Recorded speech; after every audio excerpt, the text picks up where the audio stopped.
Picture a night in the Irish countryside where darkness falls like a heavy cloak, smothering the rolling hills and ancient stone walls in absolute silence.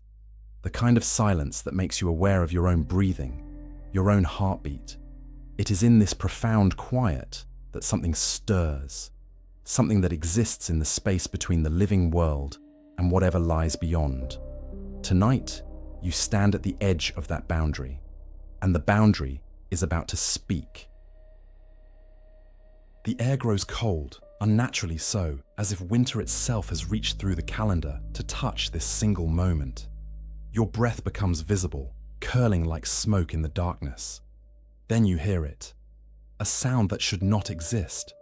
A wail that rises from somewhere impossibly distant yet terrifyingly close. A cry that seems to come from within the earth itself and from the sky above simultaneously. This is no human voice. This is the keening of the Bean Sídhe, the Banshee, and her song means only one thing: death is coming. Before we go further into this journey through one of Ireland's most powerful and enduring supernatural traditions, I want to invite you to join our community here at Echoes of the Old World.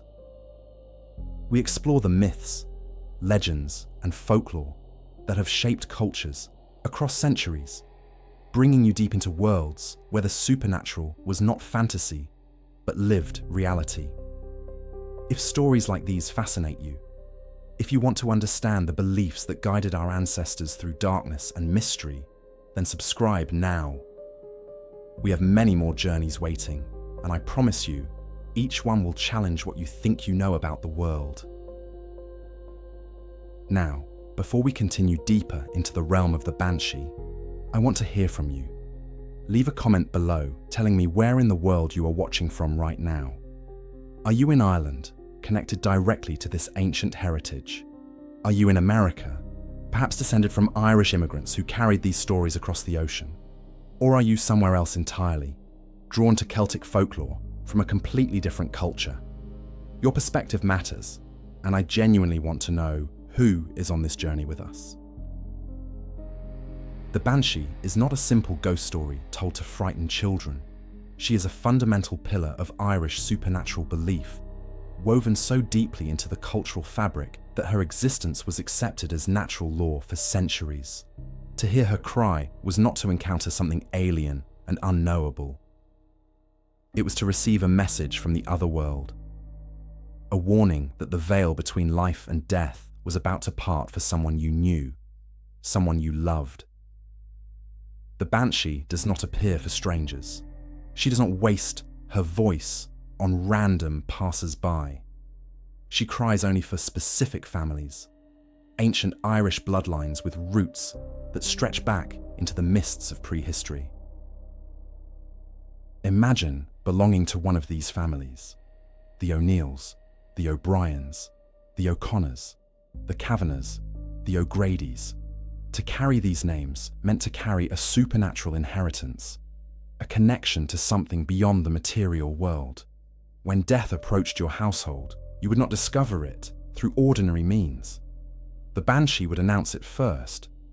Perhaps you would hear her wailing outside your window at midnight, that inhuman shriek that made your blood turn to ice. Perhaps you would see her at the river's edge, a spectral figure washing burial shrouds in water that ran red with phantom blood. Perhaps you would glimpse her in the moonlight, a beautiful woman with silver hair flowing to the ground, combing those impossible locks with a comb made of bone or precious metal. And the moment your eyes met hers, you would know. Someone was going to die.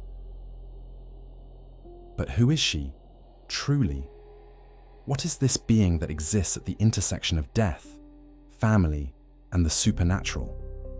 The Bean Sídhe, literally translated as woman of the fairy mounds, belongs to the realm of the Ow Sea, the ancient fairy folk of Ireland who inhabited a parallel dimension that occasionally touched our own. She is not quite ghost, not quite fairy, not quite demon. She exists in a category uniquely her own, a being whose very defies easy classification because she embodies multiple roles simultaneously. She is mourner and herald, ancestor and omen, guardian and terror. Her appearance shifts like water, taking different forms depending on the circumstances, the family, of the approaching death. Sometimes she manifests as a young woman of unearthly beauty, her hair cascading like a silver waterfall, her dress white or pale green, her features perfect, yet somehow wrong in ways the human mind struggles to articulate.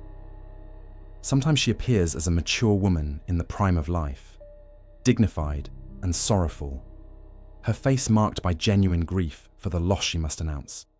And sometimes, most terrifyingly, she takes the form of an ancient crone, her body bent and twisted, her face a mask of decay, her fingers gnarled like tree roots as she scrubs death shrouds in cold running water.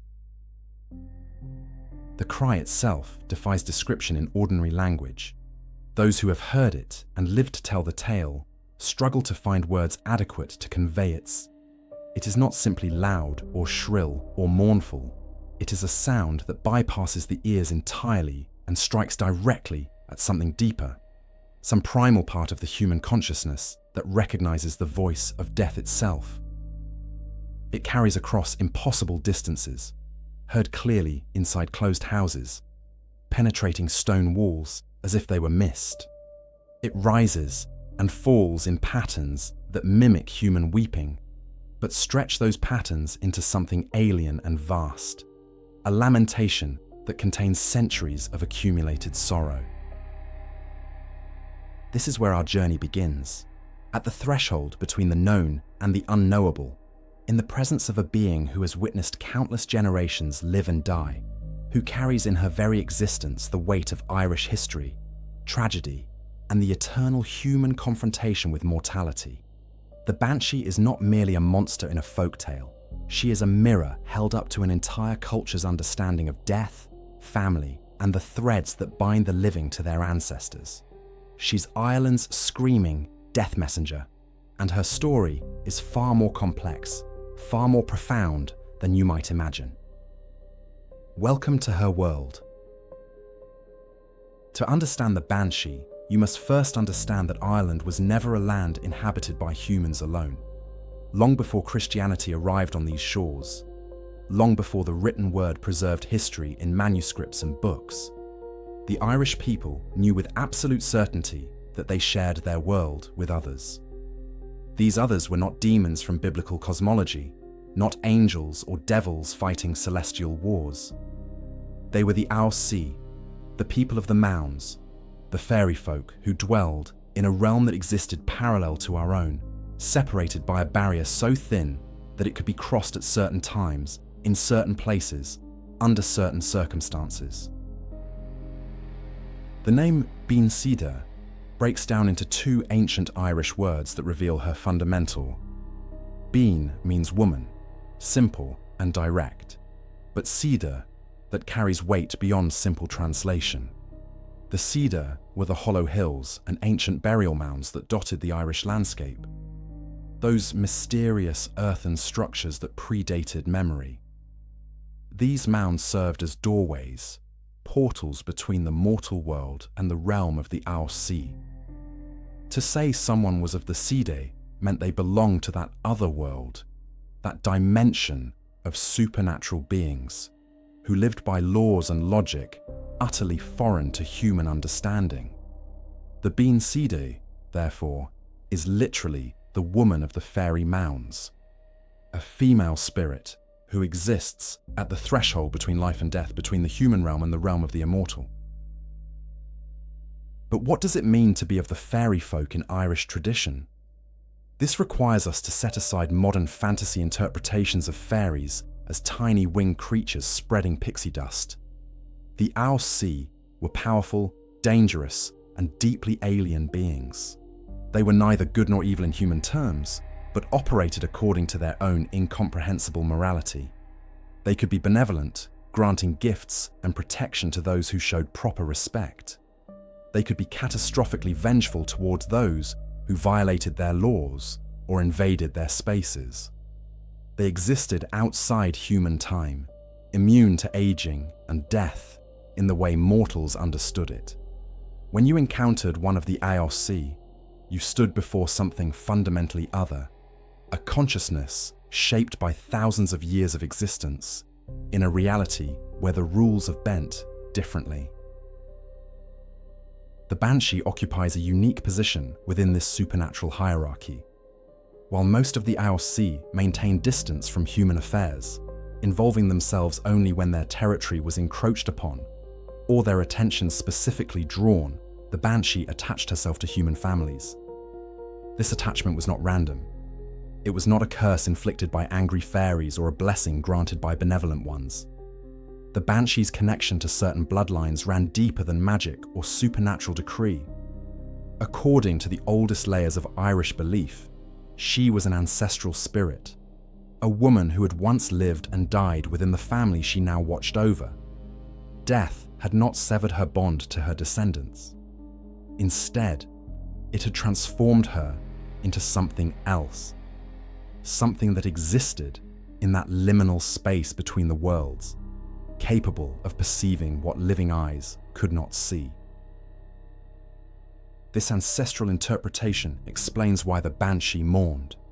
She did not announce death with cruel glee or malicious satisfaction. Her keening, that terrible otherworldly wail, was genuine grief. She cried because someone she had loved in life, or someone descended from those she had loved, was about to cross the boundary she herself had crossed generations or centuries before. Her sorrow was real, born from a connection that transcended mortality. In this understanding, the Banshee becomes almost tragic, a spirit bound by love so powerful that even the ultimate separation of death could not break it. She remained tethered to the living world, watching her family line continue through the ages, mourning each loss as if it were fresh, unable to rest or move on because her supernatural would not permit it. Yet the connection to the Sídhe adds layers of complexity that pure ancestral spirit interpretation cannot fully capture. The fairy mounds were places of power, sites where the barriers between worlds grew gossamer thin. They were locations of danger and magic, where humans who wandered too close might be stolen away into the other world, never to return, or might emerge years later having experienced only moments, their entire lives having passed in what felt like a single night. The Banshee, as a being of the Sídhe, carried this otherworldly essence within her very existence. She was not simply a ghost lingering near familiar places. She could move between realms. She could perceive death approaching from the other side of the veil. She possessed knowledge and abilities that pure spirits of the dead did not have. This dual, both ancestral guardian and fairy being, created the foundation for all the complexity that would surround Banshee lore for centuries to come. She was family, but she was also fundamentally alien. She mourned, but her mourning carried power that mortal grief did not possess. She warned, but her warnings came from a perspective that saw past, present, and future differently than human consciousness could comprehend. To the ancient Irish, this made perfect sense. The world was full of such contradictions, such beings that defied simple categorization. The Banshee was neither one thing nor another, but both simultaneously, existing in that space of impossible duality that characterized so much of Celtic supernatural belief. When you heard her cry in the night, you were not simply receiving a warning. You were experiencing a moment when the barrier between worlds had thinned enough for her voice to pierce through. You were standing in the presence of something that should not exist according to the logic of the material world, yet did exist according to the deeper logic of the cosmos the Irish understood. The Bean Sídhe, woman of the fairy mounds, was a messenger from a realm where death was not an ending, but a transformation, where the past and future existed simultaneously, where love could bind souls across the greatest divide of all. She was Ireland's connection to the otherworld, made audible, made visible, made undeniably real. And her existence was never questioned because everyone knew that some truths ran deeper than doubt. The Banshee does not have one fixed form.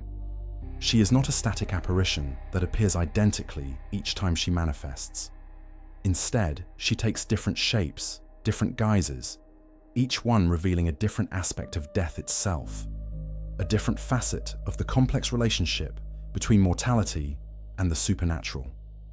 To encounter the Banshee is to witness death personified, but death wears many masks, and the form she chooses tells you something profound about the passing that approaches. Understanding these three primary manifestations reveals the depth of Irish supernatural wisdom, the recognition that death is not a single simple event, but a multifaceted transformation that touches everyone differently. The first form, perhaps the most haunting in its beauty, is the young woman of impossible loveliness. Picture her standing at the edge of a moonlit field, her hair flowing down past her waist like liquid silver, shimmering with an otherworldly luminescence that has nothing to do with reflected light. This hair, this impossible cascade of silver or sometimes pure white, reaches all the way to the ground, pooling around her feet like living water. In her hand, she holds a comb, sometimes described as bone, sometimes as silver or gold, and she draws it slowly through those endless locks with movements that are almost hypnotic in their deliberate grace. Her dress is white or pale green, the colors of burial shrouds and fairy garments, flowing around her like mist. Her face is beautiful beyond human measure, yet something about her features unsettles the soul. The eyes are too knowing, too ancient for such youthful features. The skin possesses a luminous quality that living flesh cannot achieve. When she looks at you, you feel the weight of centuries in that gaze. This beautiful Banshee appears most often when the death approaching is peaceful, when an elderly person is slipping away after a long life well lived, surrounded by family and preparing for their final journey with acceptance and grace. Her beauty is not meant to deceive or seduce. It represents the gentleness of natural death, the transformation from life to what lies beyond, presented in its most benign aspect. She mourns, yes, but her mourning carries a quality of reverence rather than horror. When this Banshee appears, families traditionally understood that while grief was coming, it would not be the savage grief of sudden loss or violent death. Her very form offered a kind of comfort, a message that the passing would be gentle, that the deceased would cross over peacefully into whatever awaited on the other side of the veil. The second form shifts the Banshee into middle age, a mature woman in the prime of life, dignified and sorrowful. She appears wearing robes of green or grey, her hair covered sometimes by a hood or veil, her face marked by genuine emotional pain. This manifestation lacks the ethereal beauty of the young Banshee, but possesses a different kind of power, the authority of lived experience and accumulated wisdom. Her eyes speak of understanding, of having witnessed countless deaths and carried countless sorrows. When she appears in this form, she often stands at a distance, watching the household with an expression of deep sympathy. Her keening, when it comes, carries layers of complex emotion, grief mixed with resignation, sorrow tempered by acceptance. This Banshee appears when death comes in the natural course of life, but perhaps earlier than expected, when illness claims someone still in their productive years, when accident or circumstance cut short a life that had more to give.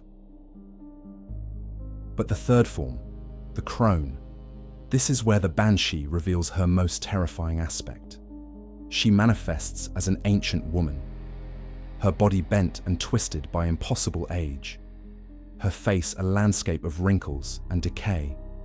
Her hair hangs in matted tangles, grey or white, or sometimes described as having fallen out entirely, leaving a skull barely covered by papery skin. Her hands are gnarled, fingers like twisted roots or bird talons, and these hands perform the most disturbing of her activities. She kneels beside a stream or river in the dead of night, and there she washes burial shrouds, scrubbing them in the cold, running water. The shrouds are stained with blood, phantom blood that flows endlessly from cloth that should be clean. She scrubs and scrubs with rhythmic, relentless motions, and the sound of fabric against stone carries through the darkness like a heartbeat. This is the Bean Sídhe, the washerwoman at the ford, and her appearance signifies violent death approaching, sudden and terrible loss that will leave the family shattered. These three forms were not arbitrary variations invented by storytellers for dramatic effect. They represented a sophisticated understanding of death's different natures. The Irish recognized that not all deaths were equal, that the passing of a grandmother who had lived 90 years surrounded by great-grandchildren carried different emotional weight than the death of a young father in a farming accident or a child claimed by sudden illness. The Banshee's appearance adapted to reflect this reality. Her form prepared the family, gave them a framework for the grief that was coming. When the beautiful Banshee appeared, you braced for sadness, but found comfort in knowing the end would be peaceful. When the mature woman manifested, you prepared for harder grief, the loss of someone still vital and needed. When the crone appeared at the water's edge, washing her terrible shrouds, you knew something catastrophic approached, and the community would rally because the blow would be devastating. Yet within a single family's history, the Banshee might appear in all three forms across generations. She was not three different entities, but one being capable of transformation, shifting her appearance to match the of each death she heralded. This shape-shifting quality reinforced her connection to the fairy realm, where form was fluid and beings could alter their appearance as easily as humans changed clothes. The Banshee's three faces were masks of death itself, each one true, each one revealing an aspect of the ultimate transformation that awaits all living things. To see her in any form was to stand in the presence of inevitability made manifest, death personified and given voice to cry its ancient warning into the Irish night. Of all the Banshee's manifestations, none strikes deeper terror into the human heart than the Bean Sídhe, the washerwoman at the ford. She represents the Banshee at her most active, her most tangible, engaged in a ritual so ancient and so laden with symbolism that witnessing it feels like stepping backward through time into an era when the boundary between physical and spiritual reality had not yet solidified. The Bean Sídhe is not simply appearing to be seen or crying to be heard. She's working, performing a task that bridges the living world and the realm of death, preparing for a crossing that has not yet occurred, but is already inevitable. To stumble upon her at her washing is to witness death's preparation, to see the mechanics of mortality made manifest in the lonely darkness. The setting is always the same in its essential elements. A river or stream, cold and swift-moving, the water black as ink under the night sky, or silver under moonlight. A ford, a shallow crossing place, where the water runs over smooth stones, and the current creates that eternal rushing sound that can mask other noises, or amplify them in strange ways. The time is inevitably night, the hours between midnight and dawn, when the barrier between worlds grows thinnest, and there, kneeling at the water's edge or standing knee-deep in the current, bent over her work with absolute focus, is the washerwoman herself. Her form is that of the crone, ancient beyond counting, her body twisted and diminished by impossible age, her clothing ragged and colourless, blending with the shadows and the water. What she washes are shrouds, burial garments, the clothes that will wrap a corpse for its journey into the earth. The fabric is stained, deeply and thoroughly, with blood that flows and spreads despite her scrubbing. She works with mechanical repetition, lifting the cloth from the water, scrubbing it against the stones, plunging it back into the current, lifting it again. The blood never fully washes away. It spreads and dilutes and reforms, an endless stain that cannot be cleansed because it represents something beyond physical substance. This is the blood of the dying, not yet spilled in the material world, but already flowing in the realm of inevitability. The blood of wounds not yet opened, of life not yet departed, but already marked for departure. The Bean Sídhe washes preparation itself, making ready the spiritual garments that will receive the deceased when they cross over. The sound of her washing carries through the night with unnatural clarity. The splash of water, the scrape of fabric on stone, the rhythmic movements that never vary or pause. Those who have encountered her describe this sound as hypnotic and horrible simultaneously, drawing the listener closer despite every instinct screaming to flee. The washing creates a rhythm like a heartbeat, like the tick of a cosmic clock counting down to the moment of death. And sometimes, if you are close enough, you can hear her voice as well. Not the keening wail, but a low muttering. Words in Old Irish that twist and flow like the water itself. Incantations, or lamentations, or simply the endless repetition of names, calling to the one who will soon need the shroud she prepares. Who sees their own shroud being washed faces a terrible knowledge. According to tradition, if you recognize the garment, if you see clearly that the Bean Sídhe washes clothing that belongs to you or bears your markings, then your own death approaches. You are witnessing your own funeral preparation before your funeral has been conceived. This creates a paradox of foreknowledge that the Irish understood as both curse and strange mercy. To know death is coming gives you time, however brief, to prepare, to make peace with enemies, to settle debts, to say what needs saying to those you love. Yet that knowledge also becomes a weight that crushes joy from every remaining moment, turning each breath into a countdown, each sunrise into a reminder of approaching eternal darkness. But the Bean Sídhe is not only an omen. She is, in some accounts, a spirit that can be approached, questioned, even bargained with under the right circumstances. The old stories speak of proper protocols for those brave or desperate enough to engage with her. You must approach from behind, silently, moving between her and the water so she cannot escape back into the stream, which serves as her portal between worlds. You must then grasp her, physically seize her, and demand your 3 wishes or your 3 questions. If you can maintain your grip and your courage, she must answer truthfully or grant what you ask within her power. This transforms her from mere messenger into something more complex, a supernatural entity bound by laws that can be exploited by those who know them, understand them, and possess sufficient bravery to act. The washing itself carries layers of meaning that resonate through Irish death customs. The practice of washing the dead, preparing the body for burial, was women's work in traditional Irish society. It was intimate and sacred labour, the final service performed for the departed, and it required both practical skill and spiritual strength. The Bean Sídhe, performing this task in the supernatural realm, mirrors and magnifies this mortal tradition. She is the ultimate washerwoman, working not with bodies already dead, but with the spiritual essence of those marked for death.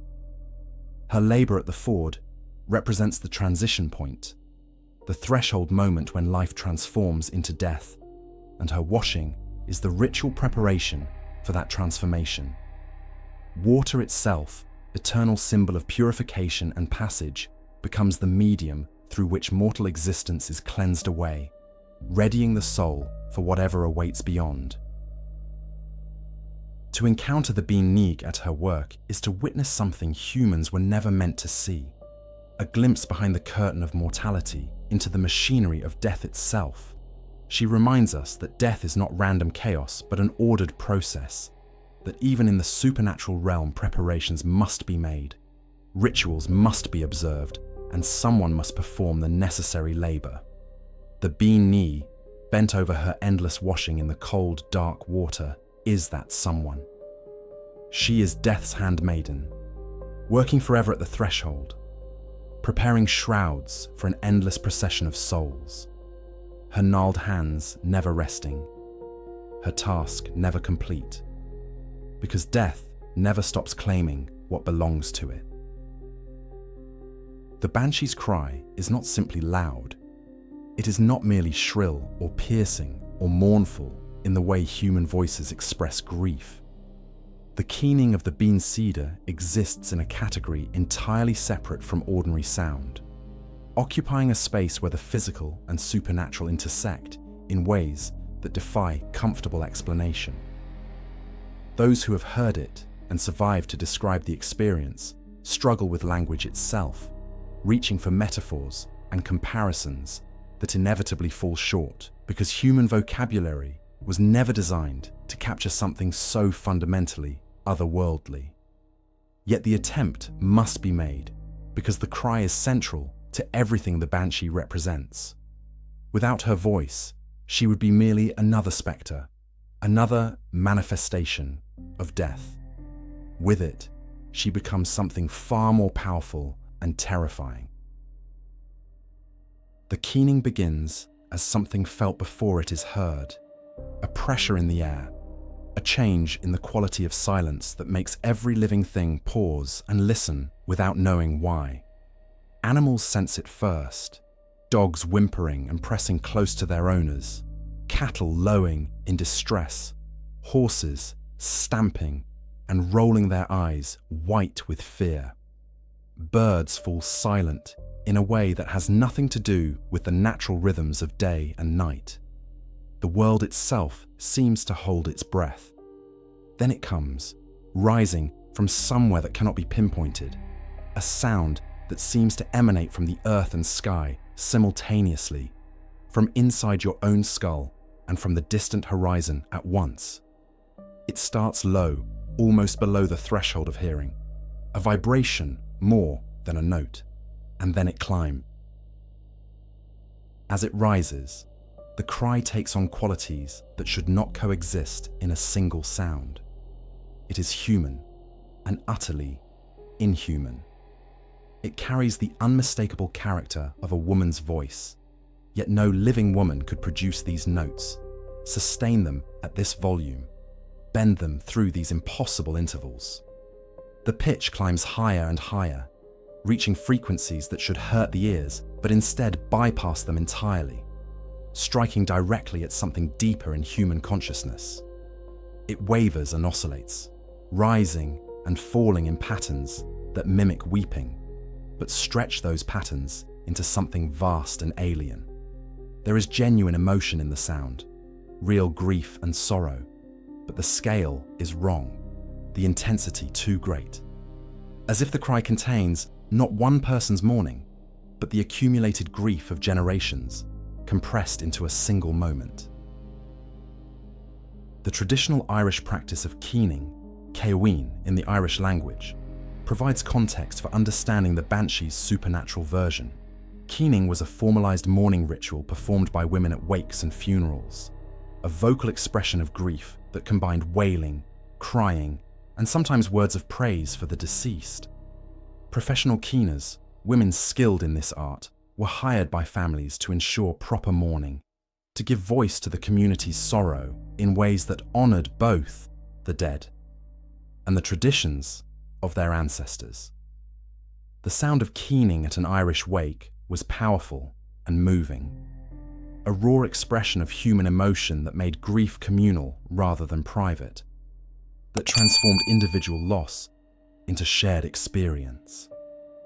But even the most skilled human keener, even a chorus of mourning women, could not approach the power of the Banshee's cry. What makes the supernatural keening so terrifying is its penetrating quality. The sound ignores physical barriers as if they do not exist. Stone walls offer no protection. Distance provides no safety. Those who have heard the Banshee's cry report that it fills the entire house despite all doors and windows being shut and locked. It seems to come from inside the walls themselves, from under the floor, from within the very air they breathe. Some describe it as feeling the sound rather than hearing it.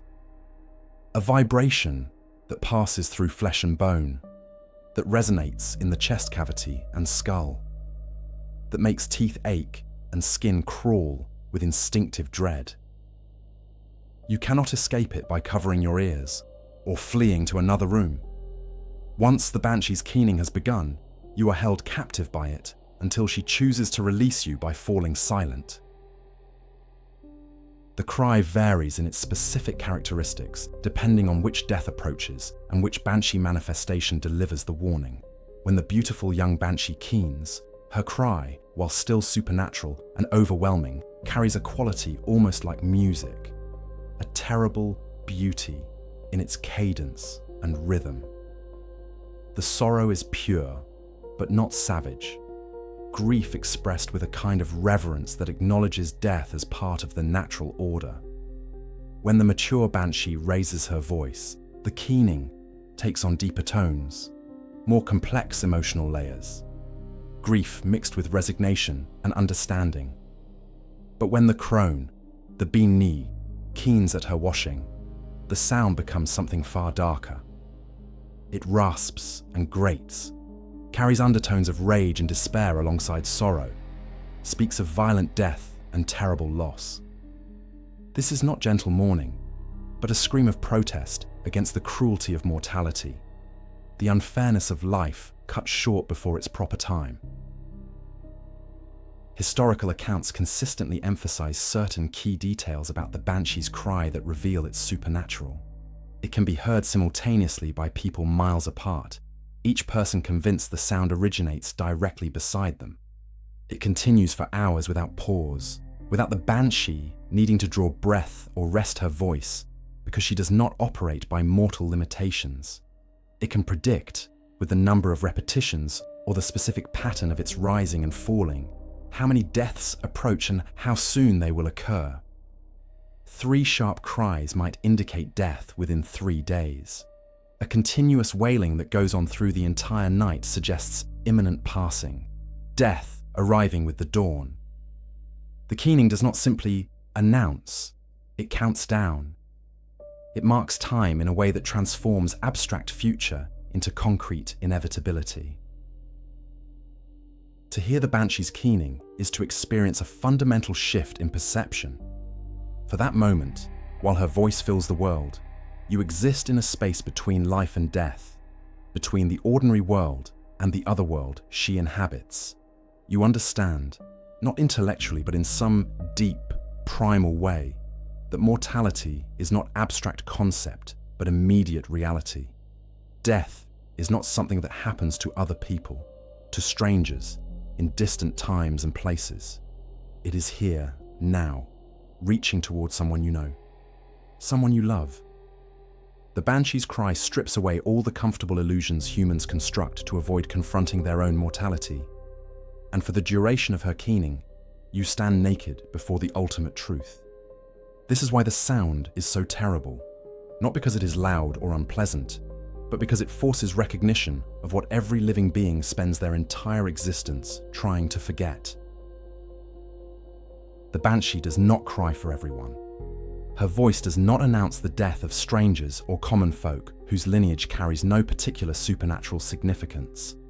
She is bound by laws older than memory to specific families, ancient Irish bloodlines whose roots reach back into the mists of prehistory, back to times when the kings of Ireland were considered semi-divine figures who walked with one foot in the mortal realm and one in the other world. To bear one of these names was to carry a heritage that transcended ordinary human existence, to be part of a lineage that had earned, through deeds lost to history or through ancient pacts with the supernatural realm, the permanent attention of death's messenger. These families were the O'Neills, the O'Briens, the O'Connors, the Kavanaghs, and the O'Gradys, and their connection to the Banshee marked them as different, special, and in some ways cursed. The O'Neills stood among the most powerful and prestigious families in Irish history, their lineage tracing back to Niall of the Nine Hostages, a legendary high king who ruled in the 5th century. The O'Neill name carried weight that went beyond political power or accumulated wealth. It represented continuity with an Ireland that predated Christianity, that remembered the old gods and the old ways, that maintained connections to powers the common people had long since forgotten or abandoned. When an O'Neill died, the Banshee's cry was said to be particularly mournful, particularly intense, as if the supernatural realm itself recognized the significance of the loss. The O'Neill Banshee appeared in all her forms across the centuries, sometimes the beautiful young woman, sometimes the mature matron, sometimes the terrible crone, depending on the death approaching and the role the dying O'Neill had played in their family's ongoing story. The O'Briens claimed descent from Brian Boru, perhaps the most famous of all Irish high kings, the man who united Ireland and drove back Viking invaders in the 11th century before dying victorious at the Battle of Clontarf. The O'Brien connection to the Banshee carried particular poignancy because Brian Boru himself was said to have heard her keening on the night before that fatal battle, a warning that his victory would cost him his life. From that moment forward, the O'Brien family knew their supernatural guardian intimately, understood that greatness and tragedy walked hand in hand in their bloodline. The O'Brien Banshee was described in family accounts as appearing most often as the mature woman, dignified and sorrowful, befitting a family whose history was marked by noble sacrifice and heavy responsibility. The O'Connors represented another ancient royal line, kings of Connaught who ruled over Western Ireland for centuries. Their Banshee was said to appear near water, often at specific locations associated with family history, places where O'Connor kings had made important decisions or fought significant battles. The family's oral tradition preserved detailed descriptions of her appearances across generations, creating a kind of supernatural genealogy that ran parallel to their mortal family tree. An O'Connor who heard the Banshee's cry knew not only that death approached, but also that they stood in a chain of being that stretched back countless generations and would continue forward through their descendants. An unbroken line connecting past and future through the present moment. The Kavanaghs carried their own complex history, a family that had weathered conquest and colonization while maintaining their identity and their connection to the land. Their Banshee was said to be particularly protective, appearing not only to announce death, but sometimes to warn of dangers that could be avoided if heeded in time. Stories passed down through Kavanagh generations spoke of family members who had encountered her washing at fords and, through proper protocol and respect, had learned details about the approaching danger that allowed them to change their behavior and potentially alter fate. This suggested that the Kavanagh Banshee retained more autonomy, more willingness to interact than the Banshees of other families, perhaps reflecting some ancient agreement or characteristic unique to their bloodline's relationship with the supernatural. The O'Grady's, though perhaps less politically prominent than some other families, nonetheless carried the mark of the Banshee's attention. Their family traditions emphasized her role as ancestral guardian rather than mere death herald, describing her as a woman who had loved the O'Grady clan in life and whose love had proven stronger than death itself. The O'Grady Banshee appeared most often in her beautiful young form, suggesting that most deaths in the family line came peacefully, after lives well lived. Family members spoke of her presence not with terror, but with a kind of melancholic acceptance, understanding that when her time came to cry for them, it meant their life's work was complete, and they could rest. What united all these families beyond their supernatural connection was their rootedness in Irish history and soil. These were not newcomers or invaders, but families who had been part of Ireland since Ireland had a name, whose ancestors had shaped the island's culture, whose blood was mixed with the very earth of their territories. The Banshee's attachment to these specific bloodlines reflected an understanding that some connections transcend individual lives. That family is not simply a collection of people related by biology, but a continuous entity that persists across time, accumulating stories and significance with each generation. The Banshee served as guardian of that continuity, witness to the family's ongoing story, mourner at each chapter's end. To be born into one of these families meant living with the knowledge that you were watched, that your death would not pass unnoticed by the supernatural realm, that when your time came, the ancient covenant between your bloodline and the other world would manifest as a spectral woman's cry piercing the night. This was inheritance more profound than property or titles, a connection that could not be sold or abandoned, that passed automatically through blood, regardless of where family members scattered or how far they travelled from Irish soil. The Banshee knew her own, and she never forgot, never released her vigil, never failed to raise her voice when death reached for one of the families bound to her by ties stronger than time itself. The Banshee exists in that strange territory between folklore and documented history, a phenomenon reported with such consistency across so many generations that dismissing every account as mere superstition becomes intellectually dishonest. The historical record, preserved in family chronicles, church records, oral testimonies collected by folklore commissions, and personal letters spanning centuries, contains hundreds of Banshee encounters, described in careful detail by witnesses who had everything to lose by reporting supernatural experiences. These were not anonymous tales told around fires for entertainment. They were sworn statements, written accounts signed and dated, testimonies given by clergy, physicians, military officers, and other educated individuals whose social standing depended on their reputation for sober judgment and truthfulness. The weight of this accumulated evidence demands serious consideration, forcing us to confront the uncomfortable possibility that something genuinely unexplainable occurred in these documented moments. One of the earliest written accounts comes from medieval Irish annals, chronicles kept by monks who recorded significant events year by year. These annals, while primarily focused on battles, deaths of kings, and ecclesiastical matters, occasionally mention supernatural occurrences when they intersected with events of historical importance.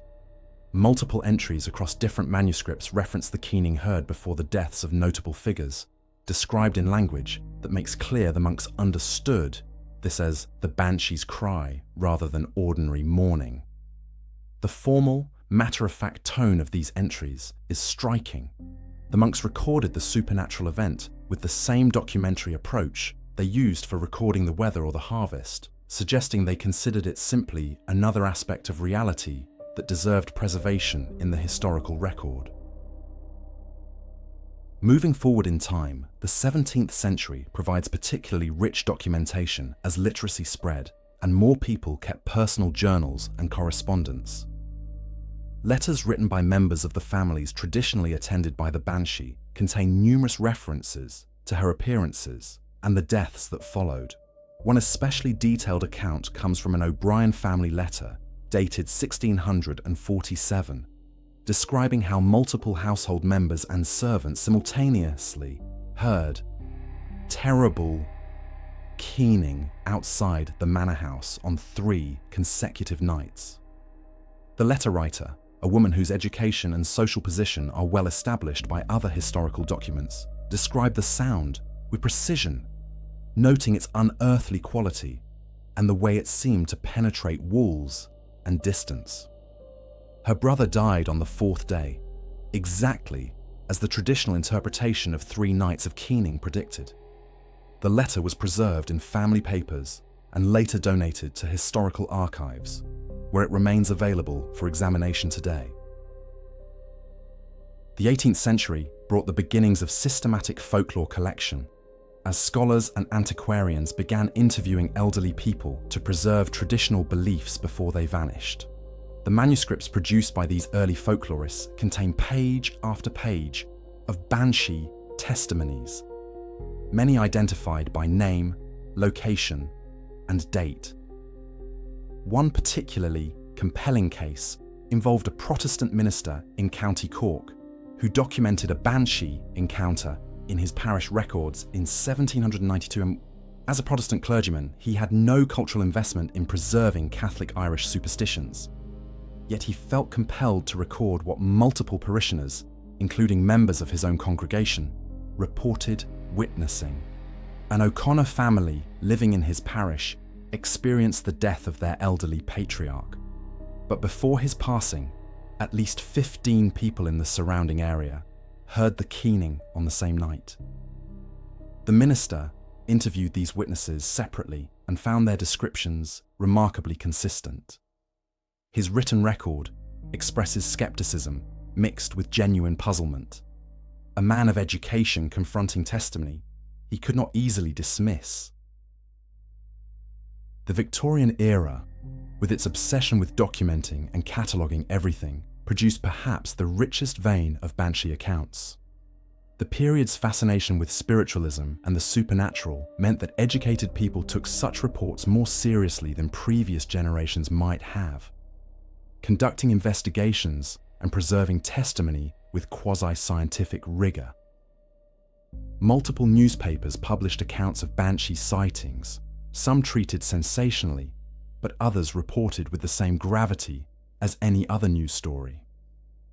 One case from 1879 involved an O'Neill family in County Tyrone, where a governess, an English Protestant woman with no prior knowledge of Irish folklore, witnessed the Banshee washing at a ford near the family estate. She described the encounter in a letter to her sister in England, providing details about the figure's appearance and behaviour that matched traditional accounts, despite her having no framework for understanding what she witnessed.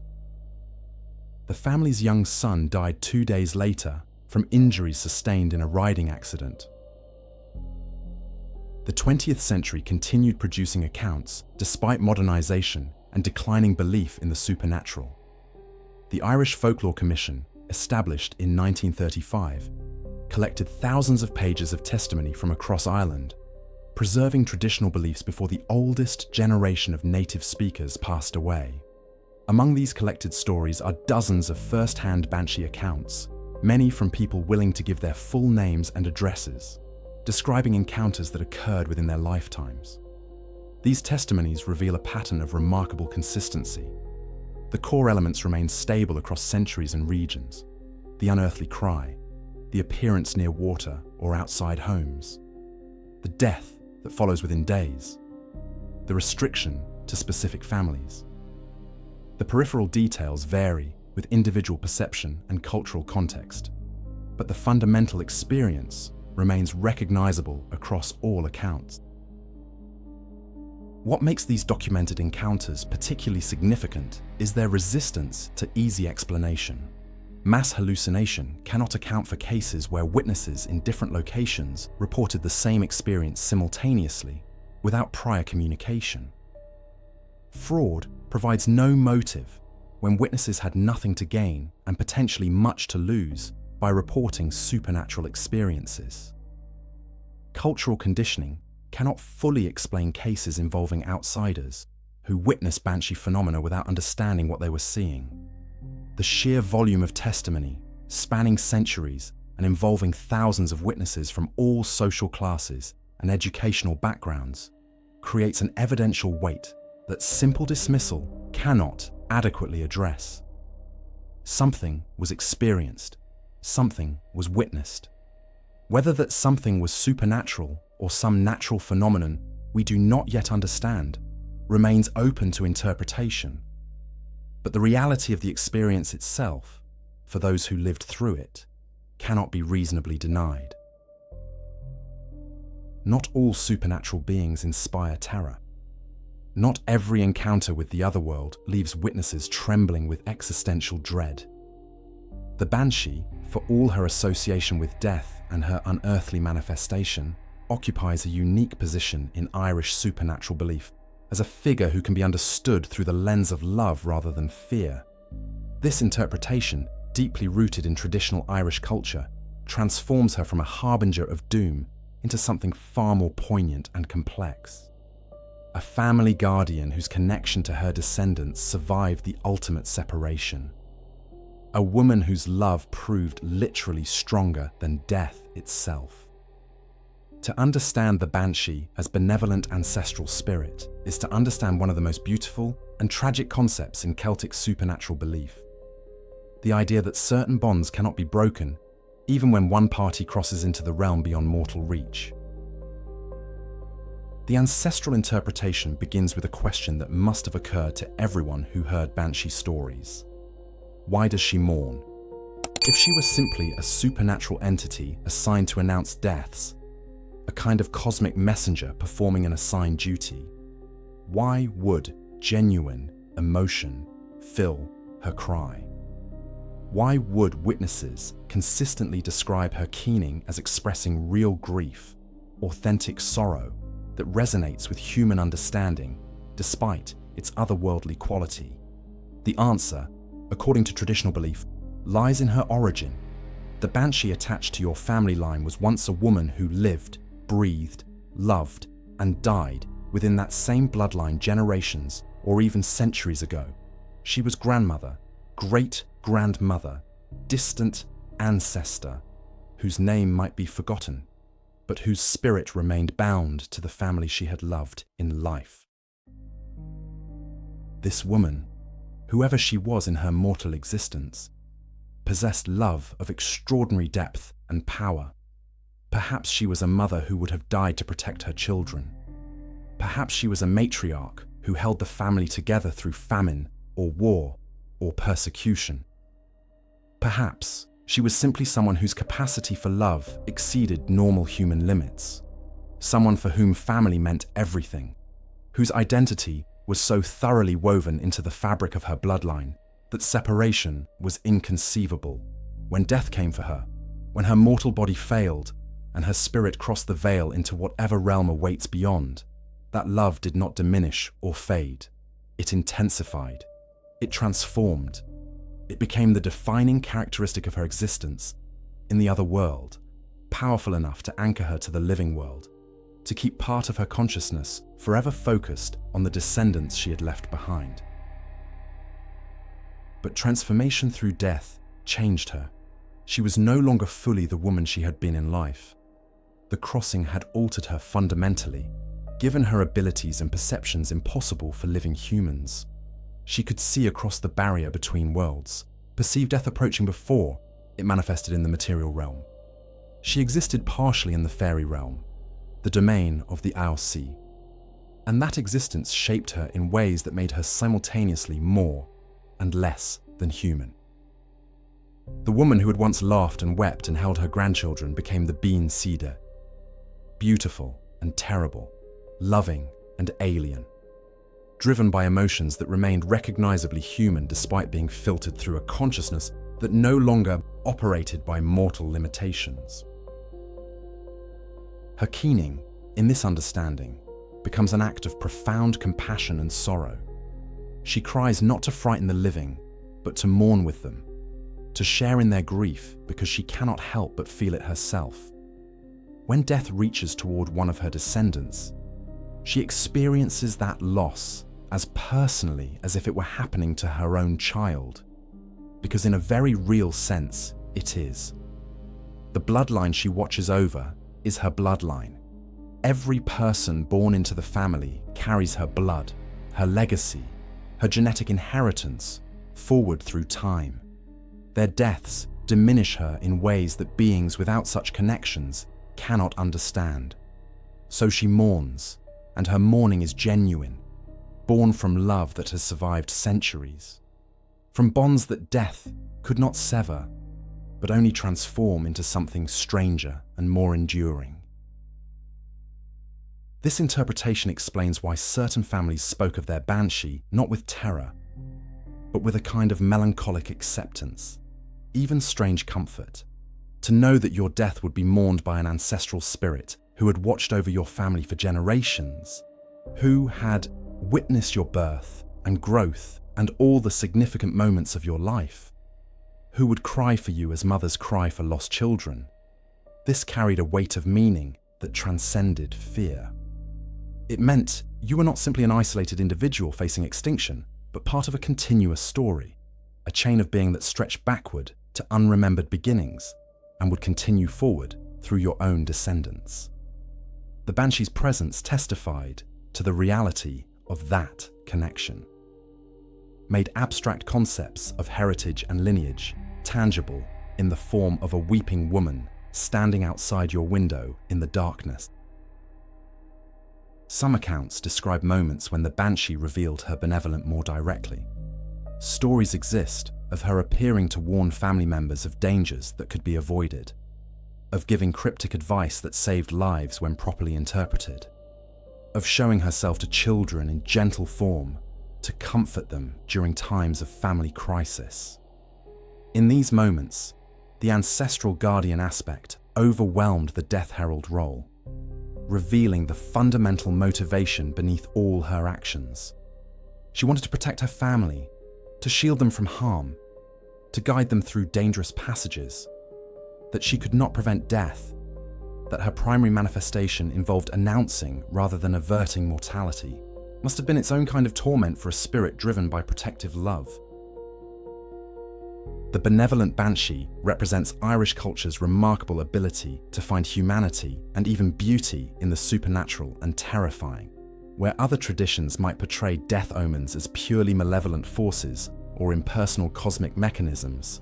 Irish belief wove them into the fabric of family and love. The Banshee's cry remained frightening, her appearance still inspired dread, but beneath the terror lay understanding that this being mourned because she cared, that her connection to the family was rooted in the most fundamental of human emotions. She was ancestor, guardian, mourner, and witness, all combined in a single supernatural entity whose existence testified to the Irish conviction that love, properly cultivated and deeply rooted, could transcend even the ultimate boundary that separates the living from the dead. But the Banshee has another face, a darker interpretation that existed alongside the benevolent ancestral guardian in Irish belief. Not all regions, not all families, not all storytellers viewed her through the lens of protective love and transformed familial bonds. In some traditions, particularly in areas where older, pre-Christian beliefs maintained stronger holds, the Banshee appeared as something far more sinister, a malevolent spirit whose cry did not merely announce death, but actively heralded it, perhaps even hastened it, a being whose relationship to the families she haunted carried overtones of curse rather than blessing. This interpretation transforms her from mourning guardian into something that approaches the demonic, a supernatural force aligned with death itself rather than with the living families who heard her terrible voice in the night. The malevolent Banshee interpretation often emphasized her connection to the darker aspects of the fairy realm. The Aosí, as we have discussed, were not benevolent fairy godmothers, but powerful, dangerous beings who operated by alien logic and could be catastrophically vengeful when offended or crossed. Some traditions held that the Banshee was not an ancestral spirit at all, but rather a fairy woman assigned or bound to certain families through ancient curses or supernatural contracts made generations ago under circumstances now forgotten. In this understanding, her crying served not as shared mourning, but as announcement of fairy judgment, a declaration that the otherworld had marked someone for collection. The death that followed was not simply natural mortality, but supernatural intervention. the fairy realm reaching into the mortal world to claim what it considered its due. Certain regional variations depicted the Banshee as actively hostile, a being who took pleasure or at least grim satisfaction in announcing approaching death. These accounts described her laughter mixing with her keening, a sound more horrible than the wailing alone, suggesting cruel amusement at human mortality and suffering. Her appearance in these stories emphasized decay and corruption rather than ethereal beauty or dignified sorrow. The crone form dominated, but twisted further into something that barely retained human shape, a creature of shadows and malice whose very presence polluted the air and brought misfortune. To see this, Banshee meant not simply that death approached, but that it approached in its ugliest forms, accompanied by suffering and terror, marked by the attention of malevolent supernatural forces. Some families whispered that their Banshee bore grudges, that she mourned not from love, but from spite, that her attachment to the bloodline originated in ancient wrongs that transformed protective spirit into vengeful haunting. Stories circulated of ancestors who had violated fairy lore, who had destroyed fairy thorns or disturbed fairy mounds despite warnings, who had broken sacred taboos and brought down supernatural wrath upon their entire lineage. The Banshee in these accounts became the living embodiment of that curse, bound to the family not by love, but by supernatural decree, forced to witness every generation and announce every death as eternal punishment for offences committed centuries earlier. Her cry carried weight of condemnation rather than sorrow, a reminder that some debts persist beyond mortal lifespans, that certain violations echo through generations uncountable. The malevolent interpretation found support in the sheer terror the Banshee inspired in many witnesses. The accounts describing people who heard her cry and were literally struck ill with fear, who took to their beds and never recovered, who aged overnight or lost their minds. These suggested something beyond mere foreknowledge of natural death. They suggested a being whose very presence carried destructive power, whose supernatural damaged mortals who encountered her too directly or at too close range. The beautiful young Banshee combing her silver hair might inspire awe mixed with dread, but she could be contemplated without immediate harm. The malevolent Banshee, in contrast, could not be safely witnessed.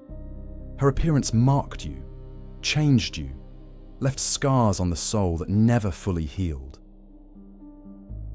Certain families developed elaborate avoidance rituals specifically designed to prevent the Banshee from coming too close or manifesting too clearly.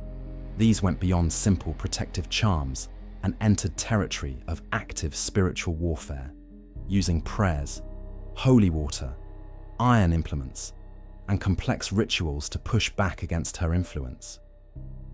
The existence of such practices suggests these families understood their Banshee not as grieving ancestor, but as hostile force that must be actively resisted, a supernatural enemy locked in eternal conflict with the living members of the bloodline.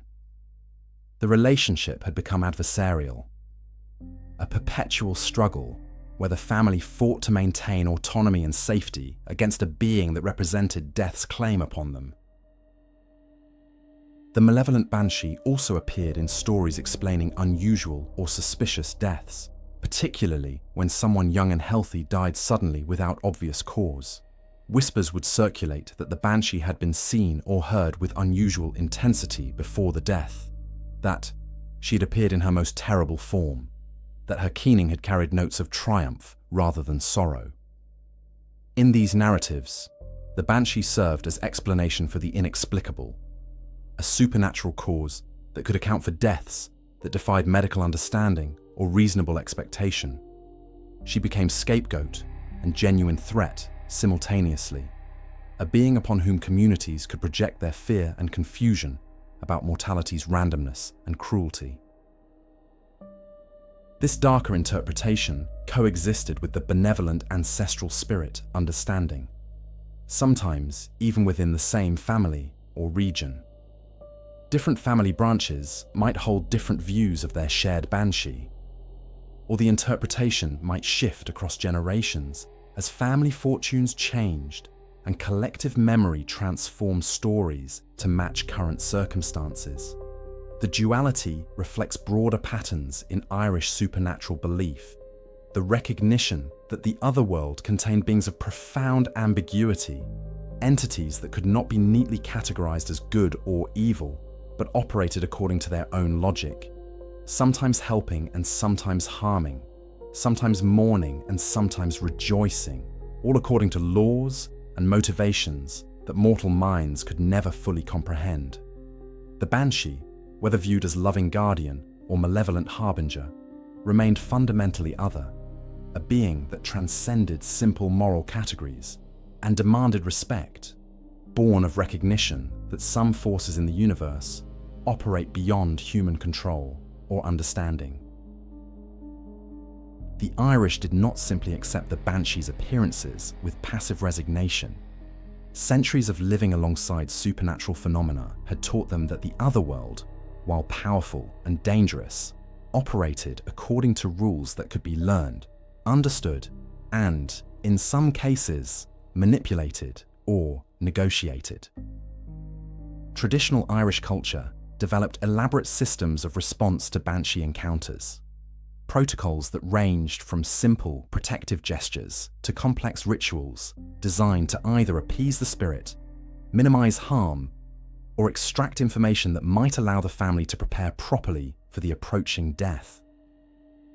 These practices reveal sophisticated supernatural pragmatism, the understanding that while you might not be able to prevent what the Banshee announced, you could influence how events unfolded and protect yourself from the more dangerous aspects of her manifestation.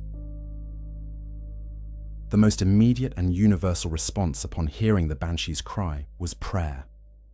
Catholic Ireland layered Christian practice over older pagan beliefs, and the combination produced unique hybrid responses to supernatural encounters. When the keening began, family members would drop to their knees wherever they stood and begin reciting prayers, most commonly the Rosary or prayers to the Virgin Mary. The prayers served multiple functions simultaneously. They provided spiritual protection, invoking divine power to shield against potential malevolence.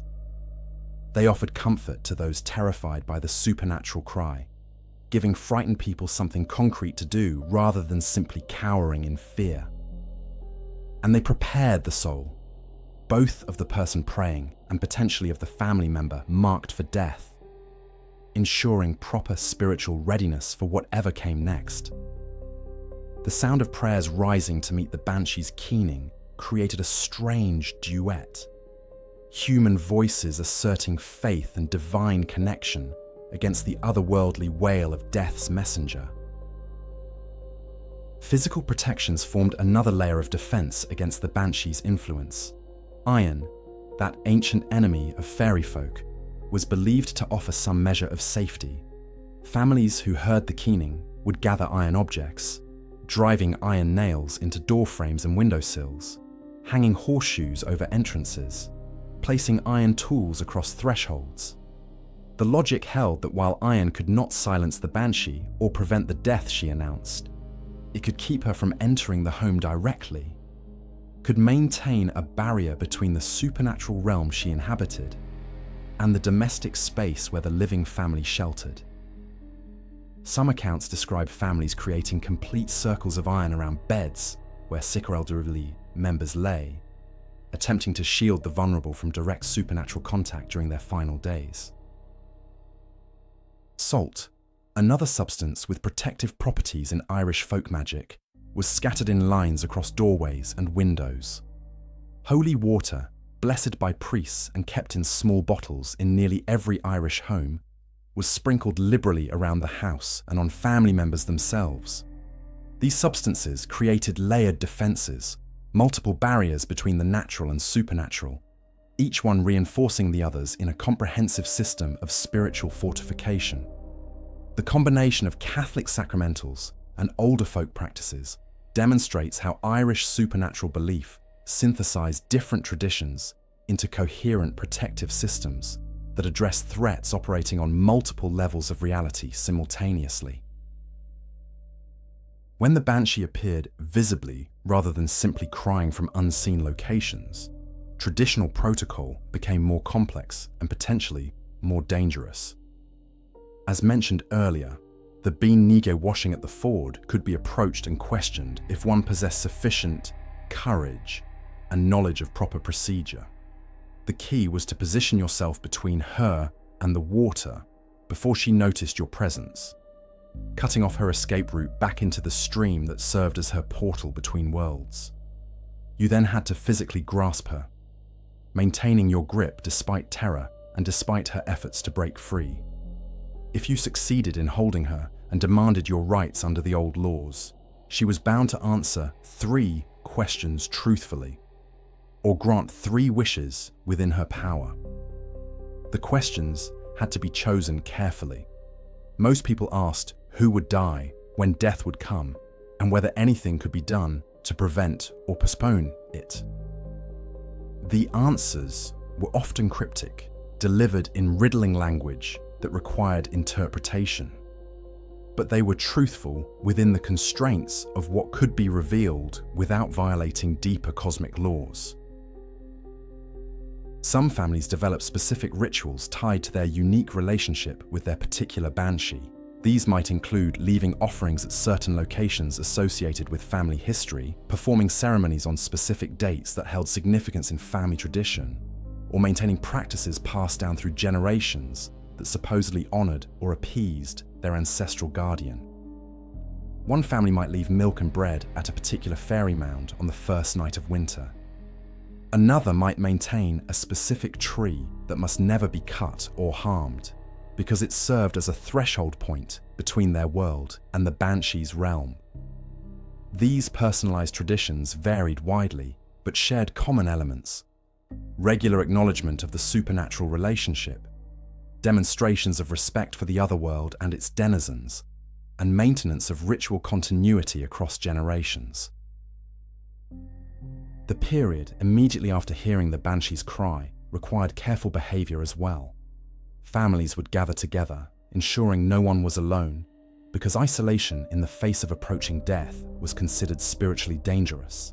They would check on elderly or ill family members, preparing for the possibility that death might come quickly. They would settle outstanding disputes, make peace with enemies, and ensure that wills and important family business were in order. The Banshee's warning, whatever else it might be, was a gift of preparation time. The wise used that time to ensure that when death arrived, it found the family spiritually, emotionally, and practically ready to face the transition with dignity and proper protocol. These rituals and protections reveal the Irish approach to the supernatural as neither purely fearful nor naively welcoming, but rather pragmatically respectful. The otherworld was real, powerful, and dangerous, but it was also part of the natural order, subject to laws that could be learned and worked with rather than simply feared. The Banshee, whether benevolent or malevolent, operated within this framework. She could be prayed against, partially shielded from, questioned, and in some cases, negotiated with. She was not all-powerful and arbitrary, but rather a force that, like itself, demanded respect and careful handling, but rewarded proper approach with at least some measure of influence over outcomes. The great Irish emigrations of the 19th and 20th centuries scattered millions of people across the globe, carrying them to America, Britain, Australia, and countless other destinations where economic opportunity or political freedom promised better lives than famine, ravaged, or oppressed Ireland could offer. These emigrants packed their few possessions into trunks and bags, said farewell to everything they had known, and crossed oceans to lands utterly foreign to their experience. But they carried more than physical belongings. They carried their culture, their traditions, their stories, and their supernatural beliefs. and according to numerous accounts spanning more than a century, they carried their banshees as well. Or perhaps more accurately, their banshees followed them, maintaining vigil over the bloodlines they were bound to regardless of how far those families travelled from Irish soil. The first documented reports of Banshee encounters in America emerged shortly after the major waves of Irish immigration began in the 1840s and 50s. Irish communities in Boston, New York, Philadelphia, and other cities with large immigrant populations began circulating stories that bore unmistakable resemblance to traditional accounts from the old country. A keening heard in the night outside tenement buildings, in neighborhoods where no one should have been crying. A pale figure seen washing phantom garments in the rivers that ran through American cities. The beautiful woman with impossibly long silver hair appearing at the bedsides of elderly Irish immigrants in their final hours. These encounters occurred thousands of miles from Ireland, in urban environments completely unlike the rural Irish countryside where Banshee traditions originated, yet the core elements remained consistent and recognizable to anyone familiar with the Irish supernatural tradition. What made these American encounters particularly significant was that they often involved second or third generation Irish Americans. People born on American soil who had never set foot in Ireland, yet carried the bloodline of families traditionally attended by the Banshee. A particularly well-documented case from Boston in 1892 involved the O'Brien family, descendants of immigrants who had arrived during the famine years. The elderly matriarch of the family, born in County Clare, but having lived in America for over 40 years, lay dying in her daughter's home. On 3 consecutive nights, multiple family members and neighbors reported hearing the keening, that unmistakable otherworldly cry that none of them had heard before, but all of them instantly recognized from stories passed down through family tradition. The woman died peacefully on the 4th morning, and the family accepted the Banshee's presence as confirmation that their supernatural guardian had maintained her vigil despite the ocean crossing, that the ancient bonds persisted regardless of geography.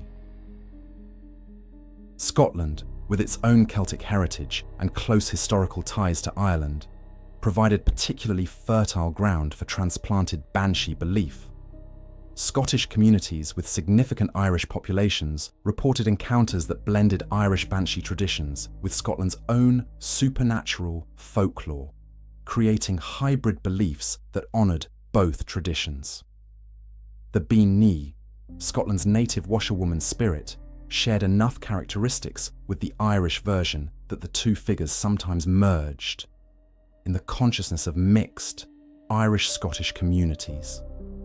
Stories emerged of encounters that possessed elements of both traditions, suggesting either that the supernatural entities themselves adapted to their new environments, or that human witnesses interpreted experiences through frameworks that combined their multiple cultural inheritances. Australia's Irish immigrant communities, isolated by even greater distance from the homeland, nonetheless maintained Banshee traditions with remarkable fidelity. Accounts from the late 19th and early 20th centuries describe encounters in the Australian bush and in the growing cities where Irish families had settled. The environmental transplantation was dramatic. Irish families accustomed to green hills and cool rain, now living under harsh sun in landscapes dominated by eucalyptus and unfamiliar wildlife. Yet when death approached members of the old families, the Banshee appeared in forms that would have been instantly recognizable to their ancestors in Ireland. The keening that echoed through the Australian night carried the same unearthly quality described in Irish accounts. The figure glimpsed in moonlight possessed the same ethereal characteristics. Distance, climate, and radical environmental change had not weakened the connection. These overseas encounters raised profound questions about the Banshee and supernatural attachment more broadly. If she was simply a manifestation of Irish landscape and environment, a genius loci bound to specific geographic locations, then she should not have been able to follow families across oceans to entirely different lands. If she was purely psychological or cultural, merely a projection of belief and expectation, then she should have faded as families assimilated into new cultures, and younger generations lost direct connection to Irish traditions. Yet the accounts persist, described by witnesses who had varying degrees of belief in the supernatural, occurring in contexts where cultural conditioning alone seems insufficient to explain the consistency and specificity of the experiences. Some traditionalists argued that the Banshee's ability to cross oceans and appear in foreign lands proved her fundamental as spirit bound to bloodline rather than location. The families she attended carried her connection in their very blood, and wherever that blood traveled, she could manifest. Others suggested that the emigration experience itself, with its trauma of separation and loss, its breaking of ties to ancestral lands and ways of life, created conditions that strengthened rather than weakened supernatural connections. Perhaps the Banshee followed emigrant families because their need for connection to heritage intensified in displacement, because maintaining the old supernatural relationships became more rather than less important when everything else familiar had been left behind. The overseas Banshee encounters also served important social and cultural functions within Irish immigrant communities. Hearing that the Banshee had appeared for an Irish family in Boston or Melbourne or Sydney reinforced collective identity, reminded scattered communities that they remained connected to something larger than their immediate circumstances. It testified that ancient traditions retained validity and power, even in modern industrial societies, that the old ways and the old connections persisted despite railroads and telegraphs and all the forces of modernization that threatened to erase cultural distinctiveness. When the Banshee cried in America or Australia, she reminded Irish immigrants and their descendants that they carried Ireland within them, that certain bonds could not be severed by mere geography, that they remained part of an unbroken chain stretching back through countless generations to origins lost in the mists of prehistoric time. The Banshee was not alone in the Celtic supernatural landscape. Across the Celtic lands, from Scotland to Wales to Brittany, similar beings existed. Female spirits who announced death through wailing or washing or other liminal activities that marked the boundary between life and whatever lay beyond. These entities shared enough characteristics to suggest common cultural roots stretching back to pre-Christian Celtic belief systems, yet each possessed distinct regional variations that reflected the specific histories, languages, and environments of the lands they haunted. Examining these sister spirits reveals both the unity of Celtic supernatural tradition and its remarkable adaptability, the way core concepts remained stable while surface details shifted to match local conditions and cultural evolution. Together, they form a family of death messengers that testifies to how deeply the Celts understood mortality as a transition requiring supernatural witness and announcement. Scotland's Bean Sídhe, the washerwoman, stands as the closest relation to Ireland's Banshee, sharing so many characteristics that in some regions the two names were used interchangeably for what appeared to be the same entity. The Scottish Bean Sídhe appeared at lonely fords and streams, washing the burial clothes of those about to die. Her form bent and ancient, her activity endless and rhythmic. The key distinction in traditional Scottish belief was that the Bean Sídhe could be identified as the ghost of a specific woman who had died in childbirth before completing her natural lifespan, condemned to wash at the fords until the day she would have naturally died had circumstance been kinder. This origin story added tragic dimension to her existence, transforming her from simple death herald into a figure whose own story involved premature mortality and eternal labor as consequence. She could be approached and questioned using protocols similar to those described for the Irish Bean Sídhe, demanding answers in exchange for the captor's grip and knowledge of proper supernatural lore. The Kavanaghs, another Scottish death messenger, specialised in announcing deaths specifically within Highland clans, functioning much like the Irish Banshee's attachment to noble families, but with distinctly Highland characteristics. Her name derived from the same root as the Irish word for keening, caoine, emphasising the centrality of lamentation to her. The Kavanaghs' cry was described as particularly heart-wrenching, combining mourning with a quality that seemed to echo through Highland glens and over mountain peaks, a sound that belonged to the landscape itself. She appeared before battles that would claim clan members, before feuds that would turn fatal, before any death that carried significance for the clan's continuity and honour. Her presence acknowledged that in Highland culture, individual death was never merely personal, but always had implications for the larger clan structure, the intricate web of kinship and obligation that defined Highland social organisation. Wales contributed the Sightings to this family of Celtic death spirits, a being whose manifestations varied more widely than her Irish or Scottish counterparts, but whose essential function remained constant.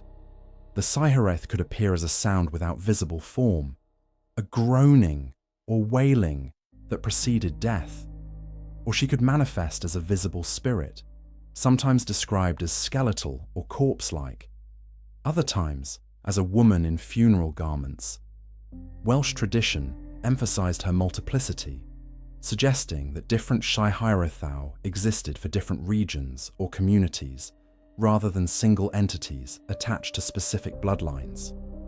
She announced not only individual deaths, but collective tragedies, appearing before mining disasters, shipwrecks, or other catastrophes that would claim multiple lives simultaneously.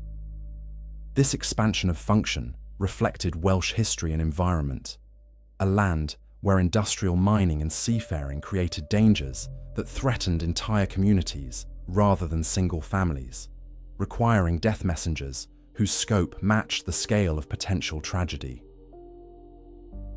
Brittany, the Celtic region of France that maintained cultural and linguistic ties to the broader Celtic world despite continental location, preserved belief in the Kavanaghs Nos, the night washerwomen.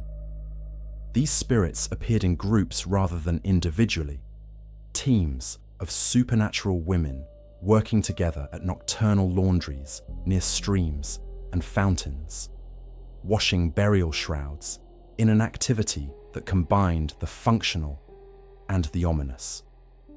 Breton tradition held that these were the spirits of women who had neglected their laundry duties in life, condemned to wash eternally in death as punishment and correction. They would sometimes call to living passers-by, demanding help with wringing out the heavy wet shrouds, and anyone foolish or compassionate enough to assist would find themselves grabbed and twisted along with the cloth, their bones crushed in the supernatural grip. The Kavanaghs Nos represented death as labour, as women's work carried into the supernatural realm, and their multiplicity suggested community and shared burden rather than the solitary vigil of the Irish Banshee. What united all these Celtic death messengers was their fundamental femininity and their association with water and washing. The choice of female spirits to announce death reflects deep patterns in Celtic culture, where women held responsibility for the dying and the dead, for washing bodies and preparing them for burial, for keening and leading the mourning rituals that helped communities process loss. These supernatural beings magnified and eternalized that role, transforming temporary mortal duty into permanent cosmic function.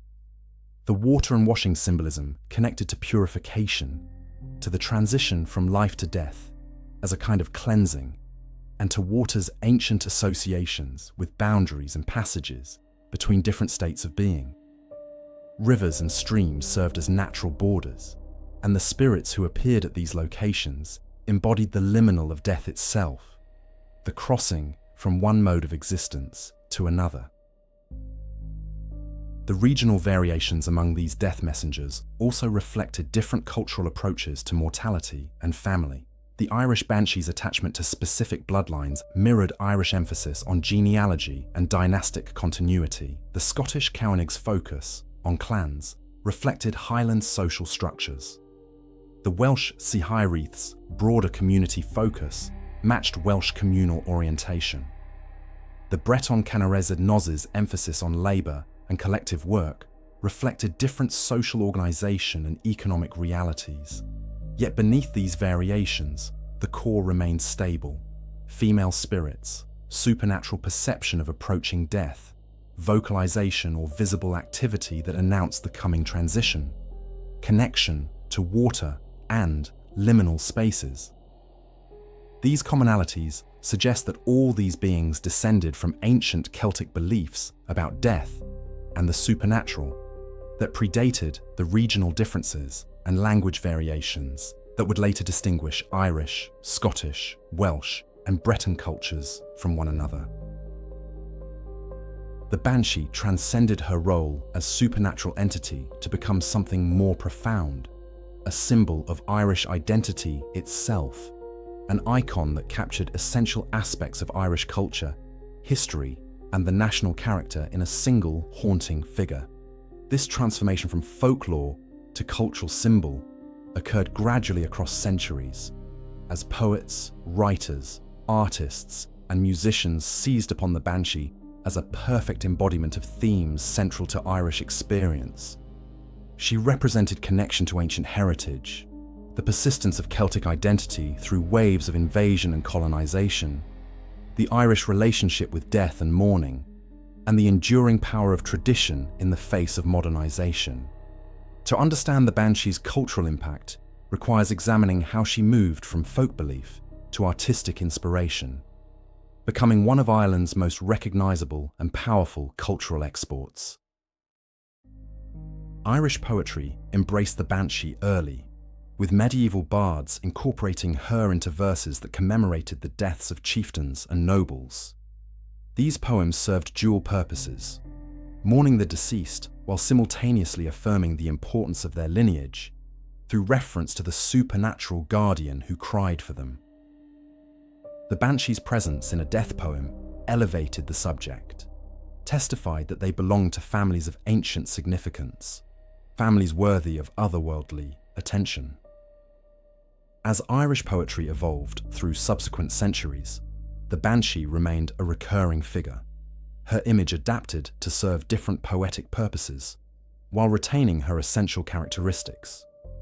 Romantic poets of the 19th century, caught up in the Celtic revival movement that sought to reclaim and celebrate Irish cultural heritage in the face of British colonization, found in the Banshee a perfect symbol of Celtic mysticism and the haunting beauty of Irish tradition. William Butler Yeats, perhaps Ireland's greatest poet, returned repeatedly to supernatural themes in his work, and the Banshee appeared both directly and as inspiration for similar figures throughout his poetry. Yeats understood that the Banshee represented something deeper than simple folklore, that she embodied the Irish ability to perceive multiple layers of reality simultaneously, to accept that the visible world was only part of a larger cosmos that included dimensions ordinary senses could not access. His treatment of the Banshee and related supernatural beings helped legitimize Irish folklore as worthy of serious artistic and philosophical consideration, rather than dismissing it as primitive superstition. Through Yeats and other literary figures of the Celtic revival, the Banshee entered world literature as a recognized symbol of Irish cultural distinctiveness. Visual artists found the Banshee equally compelling, her dramatic appearance and associations with death and the supernatural providing rich material for painting and illustration. Victorian artists, with their fascination for fairy subjects and supernatural themes, produced numerous depictions of the Banshee, some emphasizing her beauty and tragic, others leaning into horror and emphasizing her more frightening aspects. These images helped fix certain visual conventions for representing the Banshee: the flowing white or green robes, the impossibly long hair, the ethereal quality that marked her as not quite of the mortal world. Irish artists, continuing into the 20th century, created their own interpretations, often incorporating traditional Celtic design elements and drawing on medieval manuscript illumination traditions to create images that connected the Banshee firmly to Irish cultural heritage. Music and song provided perhaps the most powerful medium for preserving and transmitting Banshee traditions. Traditional Irish keening, the practice that inspired the Banshee's supernatural cry, was itself a form of musical expression, highly stylized vocalization that followed specific patterns and conventions. Folk songs about the Banshee preserved stories and beliefs in forms that could be passed down through generations, even among non-literate populations. These songs served educational functions, teaching listeners about proper responses to Banshee encounters, about which families she attended, about the significance of her various manifestations. The melancholic, haunting quality of traditional Irish music seemed perfectly suited to Banshee themes. The mournful notes of fiddles and tin whistles evoking her supernatural cry in ways that words alone could not capture. Modern Irish literature continued engaging with the Banshee, but often with more complex and questioning approaches that reflected changing attitudes toward tradition and the supernatural. Contemporary Irish writers used the Banshee as a lens for examining questions of cultural continuity in an increasingly globalized world, asking what it means to maintain connection to folklore and tradition in contexts far removed from the rural Ireland where such beliefs once governed daily life. Some contemporary treatments approach the Banshee with irony or skepticism, while others find in her figure renewed relevance, recognizing that the human concerns she embodied, questions about death and family and the persistence of identity across generations, remain as urgent as ever despite technological progress and social transformation. The Banshee's influence extended beyond high culture into popular entertainment, appearing in films, television shows, comic books, and video games as Irish supernatural traditions reached global audiences. These popular culture representations varied wildly in accuracy and tone, some treating her with respect for her folkloric origins, while others used her name and basic concept while abandoning the cultural context that gave her meaning. Yet, even simplified or altered versions help maintain awareness of Irish folklore, introducing the Banshee to audiences who might never encounter traditional accounts. The challenge became distinguishing between authentic tradition and creative adaptation, between representations that honoured the Banshee's cultural significance and those that merely borrowed her name for generic supernatural content. Throughout all these artistic and cultural manifestations, the Banshee retained her power as symbol of Irish identity precisely because she embodied so many essential aspects of Irish culture simultaneously. She represented continuity with pre-Christian Celtic past, maintenance of tradition despite centuries of disruption and colonization, the Irish gift for poetry and music exemplified in her keening, the cultural emphasis on family and genealogy reflected in her bloodline attachments, and the Irish comfort with paradox and ambiguity, shown in her duel as both loving guardian and fearsome omen. She was distinctly, unmistakably Irish, impossible to transplant fully into other cultural contexts without losing essential characteristics. In this way, she became not just a folkloric figure, but an emblem of Irishness itself, a supernatural entity that could only have emerged from Irish culture, and that testified to the depth and richness of Irish traditional belief. The 21st century seems an unlikely setting for Banshee encounters. We live in an age of smartphones and scientific rationalism where supernatural claims face immediate skepticism and demands for empirical evidence. Ireland itself has transformed dramatically over recent decades, evolving from a predominantly rural, agricultural society into a modern technological economy, one of Europe's most prosperous nations, with thriving cities and global connections. Yet reports of Banshee encounters persist, emerging from both rural areas, where traditional beliefs maintain stronger holds, and from unexpected urban contexts, where you might assume such folklore had been completely abandoned. These contemporary accounts raise fascinating questions about belief, experience, and the persistence of cultural traditions in an age that supposedly has no room for the supernatural. Modern Banshee reports differ in certain ways from historical accounts, while maintaining remarkable consistency in core elements. Contemporary witnesses often frame their experiences with explicit acknowledgement of skepticism, beginning testimonies with disclaimers about not believing in such things, about being rational, educated people who never expected to encounter anything supernatural.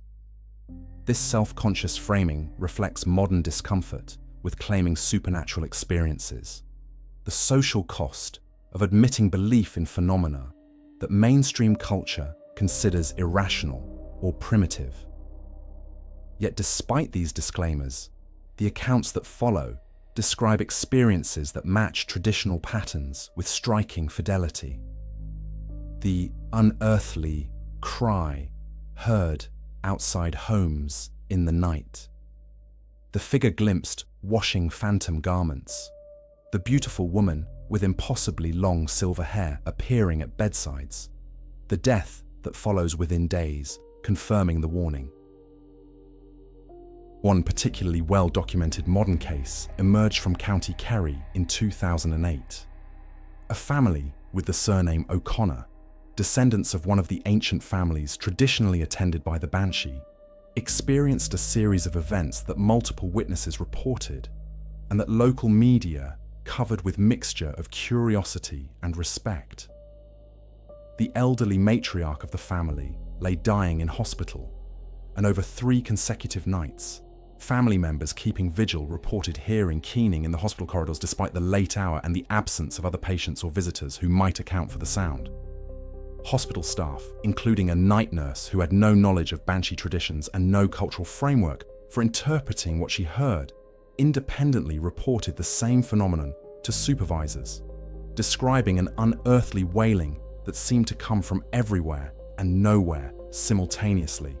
The woman died peacefully on the 4th day, and the family accepted the experience as confirmation that their ancestral guardian had maintained her vigil, even in the sterile environment of a modern hospital. Urban encounters provide particularly intriguing contemporary accounts because they occur in contexts seemingly incompatible with folklore rooted in rural landscapes and pre-industrial mindsets. Dublin, Cork, and other Irish cities have produced Banshee reports from apartment buildings, office complexes, and other thoroughly modern settings. A case from Dublin in 2015 involved an O'Brien family living in a high-rise apartment building where multiple neighbours reported hearing terrible crying on the night before a family member died unexpectedly from a heart attack. The apartment building was less than 10 years old, constructed on land that had been industrial wasteland with no folkloric significance. Yet, the Banshee apparently manifested there because the family she was bound to resided there. This suggests that whatever the Banshee represents, it is not tied to specific locations or landscapes, but rather to the people themselves, capable of manifesting wherever her attached families exist. The internet and social media have created new platforms for sharing Banshee encounters, allowing people to report experiences semi-anonymously and to find others who have had similar experiences. Online forums dedicated to Irish folklore and paranormal experiences contain hundreds of Banshee accounts, some detailed and specific, others more fragmentary. These digital testimonies reveal patterns. Many come from people living far from Ireland, descendants of Irish immigrants, maintaining cultural connections across generations and oceans. Many describe experiences that occurred during childhood or adolescence, encounters that witnesses kept secret for years or decades before sharing them online. The anonymity of digital platforms apparently makes sharing these stories easier than face-to-face testimony would be, allowing people to acknowledge experiences they might otherwise suppress or deny. Psychological and scientific explanations for Banshee encounters have been proposed, ranging from auditory hallucinations brought on by grief and stress to infrasound phenomena created by environmental conditions, from sleep paralysis experiences to cultural conditioning creating expectation that manifests as perceived experience. These explanations have merit and undoubtedly account for some reports.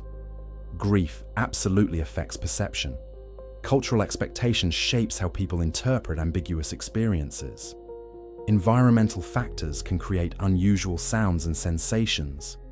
Yet these rational explanations struggle to account for certain categories of encounters, particularly cases involving multiple independent witnesses with no prior communication, or witnesses from outside the cultural tradition who lack the framework to interpret their experiences as Banshee-related until others identify what they witnessed.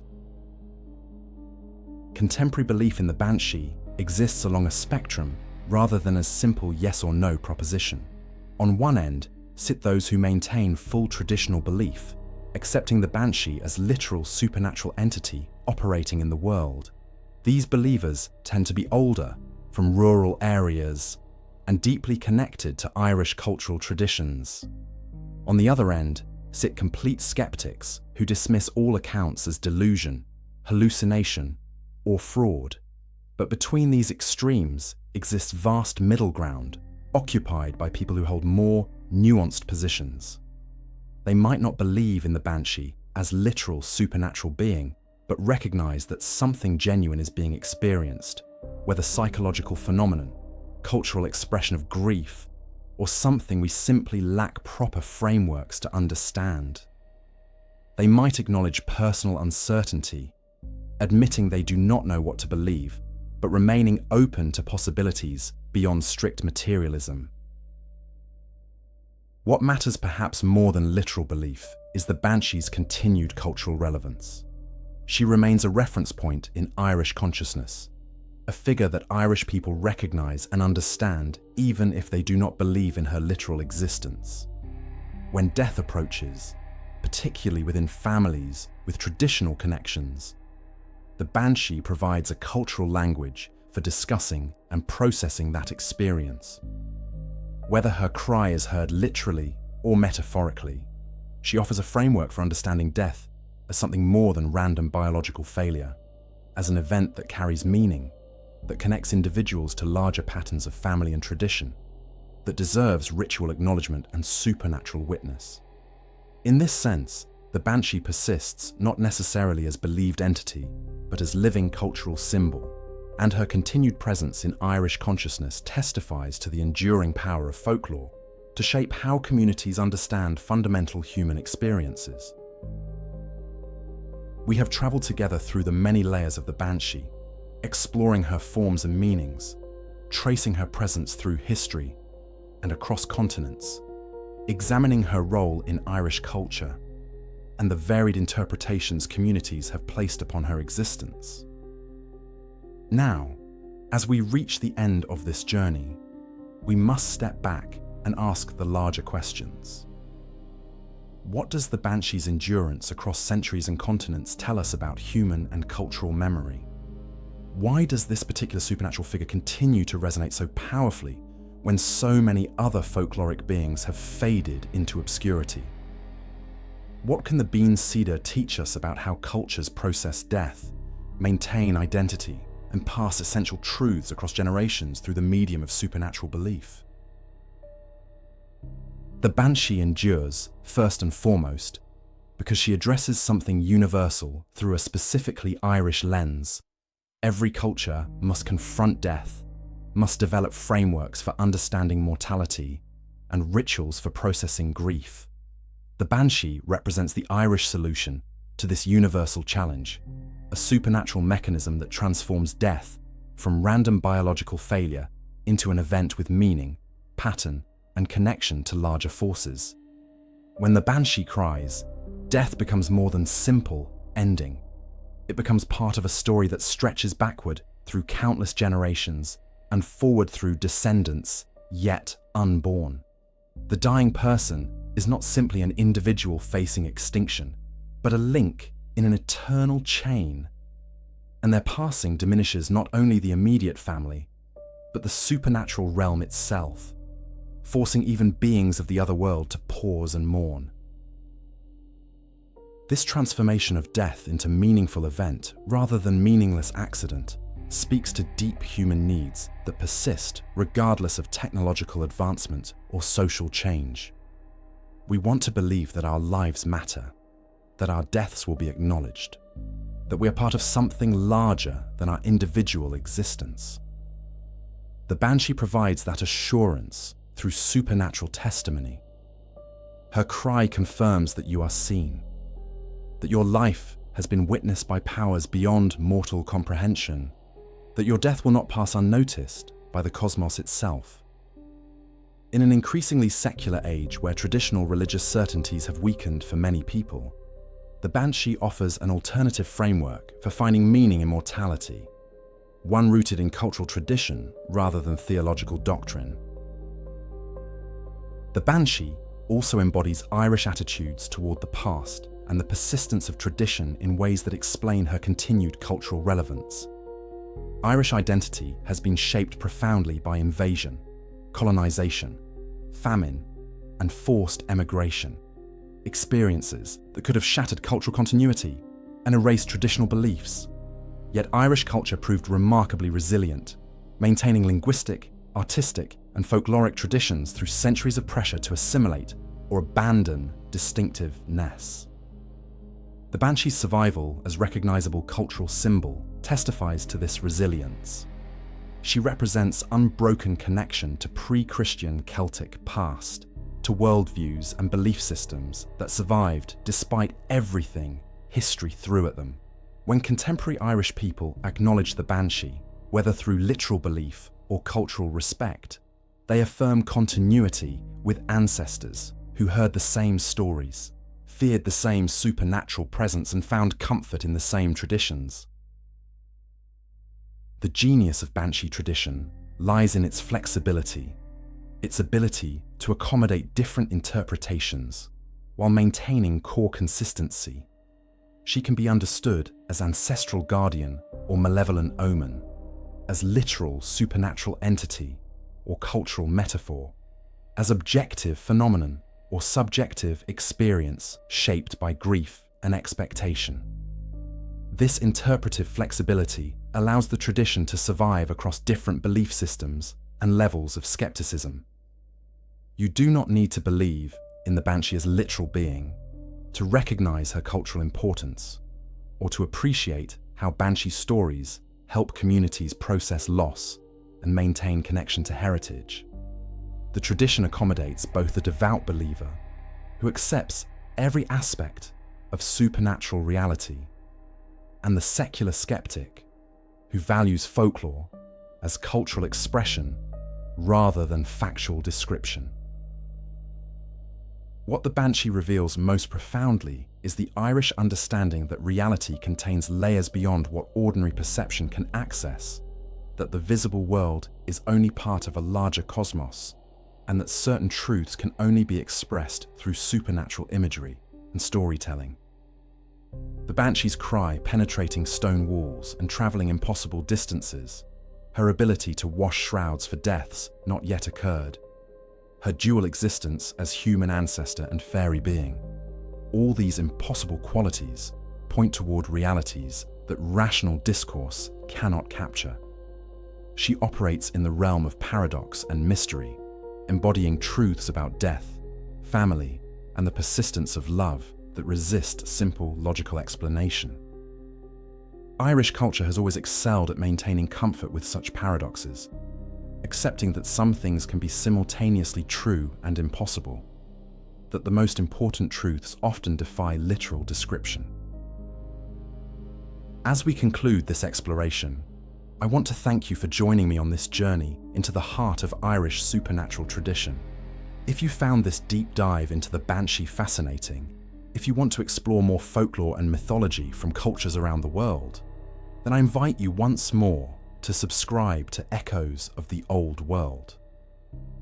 We have countless stories waiting to be told, supernatural beings, and ancient beliefs that shaped how entire civilizations understood reality and their place within it. Every tradition we explore reveals something essential about about how communities create meaning and maintain identity across generations. The Banshee's cry still echoes through Irish consciousness, whether heard literally in the night or metaphorically in cultural memory. She remains a presence, a guardian, a mourner, a symbol, and a mystery. She reminds us that death is not the end of story, but a transition, a passage from one state of being to another. She testifies that some connections survive even the ultimate separation, that love can persist beyond mortality, that family is not simply biological relationship, but a supernatural bond that transcends the boundaries between life and death, between the mortal realm and whatever lies beyond. The Bean Sídhe, Ireland's screaming death messenger, continues her eternal vigil, watching over the bloodline she was bound to in times beyond memory, raising her voice in mourning whenever death reaches toward her own. And in that cry, if you listen carefully, you can hear not only sorrow, but also love, not only warning, but also witness, not only an ending, but also the promise that nothing truly beloved is ever completely lost. This is the Banshee's final gift, the truth she carries in her immortal voice, that we are seen, we are remembered, and we matter enough that even death itself must be announced with supernatural ceremony.